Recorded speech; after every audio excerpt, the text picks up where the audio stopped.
ఈరోజు వార్తల ముఖ్యాంశాలు ఏమిటంటే వాతావరణం బాగా చల్లగా ఉన్నది. దానివల్ల మాకు నీళ్ళు రావటం కూడా లేదు.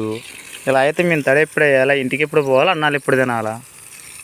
కాస్తేనో కొత్త వాళ్ళ ఎండ కాసిద్ది, కుడితేనో 20 వాన పడిద్ది. అటు ఇటు గారి మధ్యలో ఊగుతున్నాయి మా బతుకులు. ఏంటి ఈ పాపం మాకు?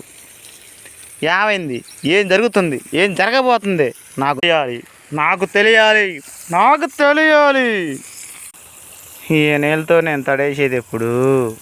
ఇవి అయిపోయేది ఎప్పుడు? ఏ నుంచో ఇక ఉన్నాయి ఫ్రెండ్స్. చిల్లర పొలర ఒక 50 బెడ్లు ఉంటాయి నా వంతు సహాయం. ఇంకా ఓడి అవతలకు మనిషి కనపడుతున్నా ఆ మనిషికి 40 బెడ్లు ఉంటాయి.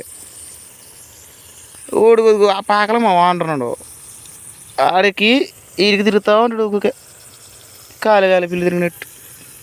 ఏం చేస్తాం? అంతా మన మంచికే. అందుకే అప్పులు చేయకండి, జాగ్రత్తగా ఉండండి.